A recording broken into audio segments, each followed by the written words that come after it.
We're going to get into some next-gen stats, but I'm going to still keep it very basic. What's up, it's your boy Cintron. Come back to another analysis / news video. I kid you not, that's my real name. Title of this article, Next Gen Stats, Top 10 Pass Catchers by CROE. Catch rate over expected of 2022. Surprise at number one. So the catches basically that they weren't supposed to make, but they end up making. So let's look at the discrepancy between the catches that they did and the ones, what is the regular rate. First we have here Terry McLaurin, Scary Terry, there with the Washington Commanders. He's been a really good receiver since he came into the league, and he's had to work with a litany of quarterbacks: Carson Wentz last year, Taylor Heineke, and Sam Howell, none who are top rate. But amongst these guys, Taylor Heineke being the best, they end up benching him for Carson Wentz, going back to him, even though he faltered before he got hurt, and eventually settling on Sam Howell to go in week 18, which, he didn't have the best stats. The guy does have some kind of moxie. But, over his career, he hasn't worked with a very stable quarterback yet. But that being, he still has put up 1,000-yard season, put up 77 catches, 1,100 yards, almost 1,200, and 5 TDs last year, working with, below par passers. So he had 64% catch rate with expected of 57. So clearing that, man. He made some catches on us, man. Like he's a burner, but he's not just that. He runs good, solid intermediate routes. Can get crisper in his route running, but I don't want him to do that. Keep being a Washington Commanders, keep being a struggler, or whatever your name's gonna be this season. But yeah, I respect the guy, man. You have to put a respectable DB on him, or he's gonna burn you. He presents a good challenge to the defense every time he lines up across them. And he deserves to be respected. And I'm glad to see him getting his just desserts on this list. That being said, Stefon Diggs, a name that shouldn't be, unfamiliar to you guys. But coming in at number 9, you're kind of like, whoa. 70% catch rate, 63% catches that he made. What was it called? Expected catches. But yeah, he had a high number of targets, 154, 1,400 yards, 11 TDs, a banner season. But they finally got in the playoffs. Him and Josh Allen couldn't get connection going. I mean, they stifled him. Because we don't have really one guy, and that's the thing. It complements. But he's an acrobatic, man. Both Diggs brothers are exceptional athletes. But his gearing down and gearing up on routes and towing the sidelines, keeping his feet in, going into traffic. He's a pristine route runner, so that gets him these catches. On his hallmarks, and he has pretty good speed as well. So I mean, it's no surprise to see him on here. But that being said, he helped this guy, man, get him some help there, and they didn't do it this offseason. So I'm kind of really wondering, outside of him and something Gabe. I don't know Daniels, but I know Gabe is one of the other receivers. He didn't show up like he was supposed to last year, even though he flashed a lot of promise previously in the previous year in the playoffs, but just didn't build upon that going into this year. So we'll see if he rises to the challenge, or if Stefon Diggs is going to be doing it alone again there in the Frosty City in winter in Buffalo. Devonta Smith, man, our guy, man. 69% catch rate, almost pretty much put him at 70. 63% expected catches. This guy, despite his slight frame, he can sky above you like he did in week 3 or week 4 against the Washington Commanders, catching balls, taking away on the very next snap from the guy and coming down in bounds with it, which is just amazing. Those 2 back-to-back catches that he wasn't supposed to catch. In the playoffs, you saw the catch that wasn't a catch, and then the catch that should have been a catch that wasn't. So, he was doing it all. In the Super Bowl, he never geared down, and he took some tough hits. I remember in the Chicago game, he got sandwiched in between 2 defenders several times last year, but especially in that one, took a crunching hit, got up, walked it off. And, for his frame, you expect him to be hurt or expect him to drop these balls, but he just really doesn't. And he just has a verified set of hands. Acrobatic, good speed, Slim Reaper, good route runner, trying to get better at that, which would be scary for guys. And I'm glad that we have him there in Philly, playing technically second fiddle to A.J. Brown, but man, he is a beast. Even though he's Slim Reaper, he still kills you. All right, T. Higgins, one of those, the duo there in Cincinnati. They have a tall guy, 6'5". This guy's pretty, good. What do you call it? A possession receiver, but he runs with the best of them, posting his second straight 1,000-yard season. Catch rate 61% catches 67% catches that he wasn't supposed to make. 61%. So I might be getting it wrong, but anyways, give me some slack on that. I hate when they throw out things that I'm not really familiar on, and you're trying to still wrap my mind around that. But anyways, it's interesting. They just fell short of another teammate in Jamar Chase. He was hurt last year, but he still went over 1,000, and he had a duo, this past season. But he is kind of the receiver that makes this offense go when they're targeting Jamar Chase, taking him out the game. He's the guy making the sideline catches, the over the middle catches, the catches that receivers typically don't want to make because they're going to pay for those going over the middle. He doesn't shy away from him. He's still a young guy, hasn't yet reached his second contract. He's going to get paid. And they're going to be paying him and Jamar. So going with having two receivers that you can rely on and who can play off each other. He's the reliable guy to Jamar Chase's spark. But an excellent guy, like I said, a young guy, still has many years to play in this league, but exceptional receiver. And one that he doesn't have a speed element like a lot of guys, but he makes the most of his tools that he has. Tyler Boyd, man, this is interesting. They might have just missed having three guys on those lists with Jamar Chase. Before Jamar Chase or T. Higgins showed up, this was the guy that was providing a spark, another possession receiver, but it gives him a great trio of receivers there in Cincinnati. And he had 70% catch rate, 63.5 over expectations, and like it's wild, man. That he's playing third fiddle there. He accepted a role. He's on a second contract, but man, like when Jamar Chase was out, these two guys held Cincinnati down, and were able to, because he can be a bit explosive. He's a bigger receiver as well. He's like 6'3", 220. He can body guys, frame them out, but he also is deceptive in his speed, faster than you expected, quick, can play the slot as well, the big slot, as well as on the outside. So there's inside outside versatility, and he can move around the formation. So Tyler Boyd, a great weapon to have and a great luxury for them to have as far as like him being a third receiver when formerly he was the number one. So anytime you have in that position where your star receiver goes down and you're not just don't miss a heavy beat, but you stay on schedule, like you're blessed. So I mean, I would love to have this guy in Philly as well.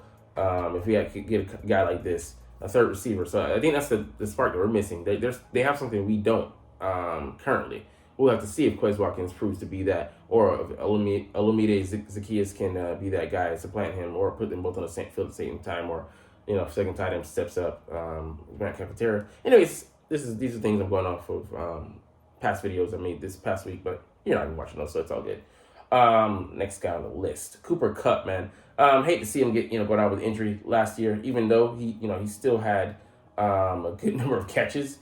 98 targets, still 75 catches, and he made 76.5, which is maybe tops on this list, man. And 69.3 over expected. He is deceptive because he can beat you deep. He has solid speed, but the monster he had preceding this was just amazing, bro. 1,900 yards, well over 100 catches, 150. I mean, maybe around the neighborhood of 150 catches. He went down with an ankle injury. Just he's on sad to see. Once he went down, I was like, that goes to the chances at repeating solidly, because he's a huge weapon for them. And a guy who can play in the slot, play outside, more so in the slot. But I mean, yeah, his route running is pristine. He makes the most of his tools and most of his speed. Had like 5,000 yards coming out of I think Division II school, coming into the league. But the great Right Hope out there, receiver. I love diversified receiving cores and rosters. I'm looking forward to seeing the Iowa corner, the white corner, play fast. The guy runs a legit 4.4, but he has the requisite skills. The last right corner we saw in the league was Jason Sehorn, and they've been a dead breed, not a dying breed, a dead breed since then. So I want to see that and reinvigorated and alive in the league. But anyways, yeah, man, we'll see if he can right the ship, get back to top 10 standings this year, or validate this and stay on the list. But him and Matthew Stafford aren't done making magic there in LA, in the City of Lights. Another Eagle on this list, man. Okay, I was wrong. I want to see. Keeps going up. Dallas freaking Goddard. I used to say go dirt, but I'm like, nah, he ain't dirt. He ain't Joe Dirt. Anyways, catch rate at 80% and over expected of 71.8. So it's a bit surprising to see a tight end this high on the list. They don't typically make these lists in spades, but they traded him, traded Zach Ertz away, clearing the path for him to be a starter. He's a bit older at 28, but he's gonna retain a lot of that athleticness until into his 30s, early 30s at least. And he's still he's still under contract with us, I think, for at least 2 years, maybe 3. But yeah, I mean, like, the guy is just a good release valve. He runs routes like a receiver. He's trying to get better this offseason in running those, which, like I said, for other guys, Devonta Smith should be scary for the league. And if he didn't get hurt last year, he probably would have had a 1,000-yard season, or knocking on the door at the very least. He had 700 yards last year. Handful of touchdowns. I want to say 5 or so. But, that really stalled his progress last year. That shoulder injury, breaking that bone, when he was basically having his neck separated. His head and his body were going in 2 different directions thanks to a fucking Washington defender, linebacker. And they didn't call it. It was insult to literally injury, because he got penalized on the play that he got hurt on. It just was infuriating live to see. But yeah, he's a playmaker, man. I mean, like, he squeezes through holes. He has such bursts, for a guy his size, 6'5", 6'6", 250. I mean, and he's working on his blocking. He's trying to get better. And like I said, he's trying to get better on the route running, front as well, which should be scary. So I really want to see, how he's going to elevate his game this year. In the Super Bowl, he had 2 catches on the sidelines, which is, magician-like. So I want to see how he's going to continue to progress in his offense, teach the guys behind him, because I want to see him and Grant Calcaterra and on double tight end packages on the field at the same time, and see if Calcaterra has elevated his game, especially in the blocking department. If he has, watch the fuck out when these 2 guys are on the field, especially this guy. All right, next up, Mike Williams. So, man, a bit of a surprising name on this list. 58% catches over expected, but 67.7% catch rate. So yeah, the tight windows. He has, he bodies people. He can use that frame. He's 6'3", 220 plus. Runs like a low 4.5s, or like maybe just like 4.4, high 4.4s. But man, he can create separation. And he's a great guy, to have those back shoulder fades, things like that, for Justin Herbert, because he's a tall guy. You can see him 6'5" himself, and just throw it to him, and he's gonna 6'4", and just sky above people. I've seen him the catch on his last 1,000-yard season, I think before this season, 2021, where he just skied above someone, and the guy had no chance of making that play. He anticipated, and then he skied, and it was like, only thing you can do is hope to dislodge the ball or put him in an awkward position to drop it, to fumble it upon contact with the ground. But other than that, you're just asked out, because the guy, he makes good use all those 6'4" inches. Pause. But yeah, I mean, like, he's gotten better progressively at route running, and you can see that he has awareness in those routes, and maybe knowing what Herbert's gonna do, breaking off routes and such, coming back to the ball and things. So, I mean, he's 28. He's an older guy as well, like my guy Goddard, but he's on a second contract, and he's making sure that Herbert is enjoying his time there. Very complimentary to Keenan Allen. George Pickens. It's surprising him being this high on the list. 61.9% catch rate and 51.4 over expected. He was a rookie last year, led all rookies in receiving yards. But man, he's just getting started. 22 years old. One of those national championship winners out there from that Georgia program. I think he's like 6'3" or 6'4". Great wingspan. Like a 4.4 runner. So the guy's only going to continue to get better if he puts in the work and time. And he was working with a little bit of an erratic quarterback in Kenny Pickett last season. We'll see if how much he's able to shine is going to be dependent, codependent on how much Kenny Pickett has improved this offseason. And people out inside the building are talking him up, but we'll see once the live action hits, the live balls or throw him. So, but he's a great weapon to have there on the outside, and he could surprise some people this year. Already they're pegging him, so pause. But if you watch the tape last year, he was somebody that popped out just from his routes. You know, they weren't super crisp all the time. Like he's working with consistency, but some of the grabs he made were kind of Odell Beckham rookie season esque. And like I said, he's only going to continue to elevate if he puts in the work. Number one on this list, very surprising. I couldn't have had this, but very promising for the Kansas City Chiefs, who signed him in the offseason. One, Richie James, formerly of the New York Giants. You can see the royal blue there. 70% catch rate, over expected catch rate, and 81.4%, I think, is the highest on this list. And he wasn't a superstar. He had 57 receptions, 569, and 4 touchdowns, but he was explosive. They used him more as a slot. And think about the weapons there in Kansas City. They have Kadarius Toney, also formerly a Giant. Kelsey obviously in the slot. Sky Moore, the guy they drafted this year. I forget, Rondell maybe, Rondell Jones, or there might be someone else I'm thinking of. But they did pick up a receiver I think in the second round this year. So they stay with a quartet of receivers because they had the former Georgia guy who had a hip injury last year leave, as well as Boo Boo Smith-Schuster. Juju Smith-Schuster, he left it for the Patriots. But he's in a prime position to play with, I can say the best quarterback in the league, Patrick Mahomes. He won the champ last year, so I'll give that to him, and the MVP in the same season, which doesn't happen because you win the MVP, usually you lose the Super Bowl. But, he went out there and proved that false. But, shout outs to him. Kudos to him.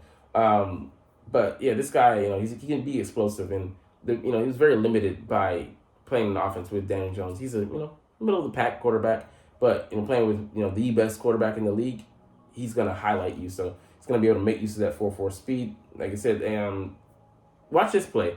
In the playoffs against the Eagles, I want to believe, or the regular season, I want to say it's the playoffs, though. He had a pass that, he dropped, playing out his hands. He catches that, he puts on the burners, and turns on the Jets, and scores, maybe 60, 70, 80-yard explosive, TD. And that just shows you the potential that he has.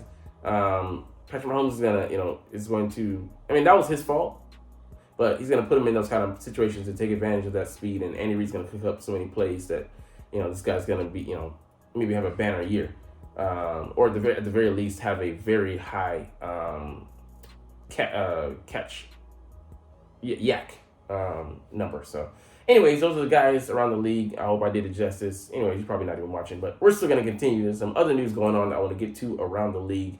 So Bleeding Green Nation here showed us A.J. Brown and Jalen Hurts at the Phillies game. Man, A.J. Brown, he looks huge, but Jalen Hurts looked like he had been, doom, on both arms. I'm like, how you double stroke? Okay, anyways, let me get off of that. Pause. But they threw out, they threw out pitches. They were at batting practice, and they both looked very solid. A.J. Brown was actually drafted by MLB team, and he said if he wasn't playing football, he would definitely be playing baseball. Maybe his first love. But yeah, they're both talented, man. They were hitting along. Pause. And you can see these guys are just athletes out there, regardless of the sport. They'll probably excel at baseball as well. So I'm happy that fortunate for us that they're playing American football and not baseball, making that mega guap. So much money. I would push my kid to play baseball over anything. Safer sport and longevity, and just the cash flow. That's generational for most guys. Guaranteed contracts as well. So, anyways, we're gonna get into a little bit more news around the league. Danielle Hunter from the Vikings, the Pro Bowl edge rusher, is available. The Vikings are fielding trade calls. We don't need him. I don't think he's coming to Philly, but man, just think about the fucking possibilities. I think he's on a second contract getting paid, but I'm sure we can make it work, how we can make it work. It's just, what do you want? Because think about that. Brandon Graham, Nolan Smith, Hassan Reddick, and Daniel Hunter. Man, Daniel Hunter and Hassan Reddick, think about those two harassing quarterbacks in the pocket. There's no room to breathe, no air for your offense, no air, oxygen for you. So, That would just be sick, disgusting. The possibility, a man can dream, right? So, don't chastise me too much. Anyways, let me get off that topic because we're not going to sign him, but just think about it. Yeah, I mean, Howie is at the very least making the calculations and seeing what the framework will look like. You know what I'm saying? Just a little bit. All right, Nook, DeAndre Hopkins is taking a visit to the Music City in Nashville, set to visit the Titans. Kind of a little unexpected. They're not a team that's going to really be competing, but this maybe would show that, at the very least, the slightest, that he's kind of, in it for the money. They're not going to be a contender. They're not going to be making, through that grueling gauntlet there in the playoffs. I mean, in the AFC playoffs to make it to the champ, even with him. So it's kind of dead game. But hey, I don't think he's coming here to Philly as well because just the money numbers and also the importance, the ranking the offense. He's probably number 4, potentially number 5 in the pecking order, and he's not going to stand for that. And the guys, I don't think we don't need to curtail the offense to play nice with him and to make room for him for his ego, because it would be more about that, him not getting his numbers and him not getting the targets that he wants. But anyways, that's what we're going to call the video today, man. I think I did okay, but we'll see. Because I know you're not even watching, though, at this point.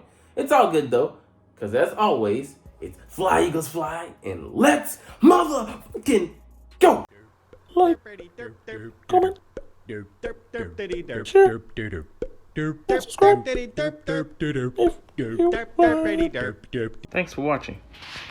Check me out at Cintron Anime, Cintron Life, or Cintron Laughs, or other social media.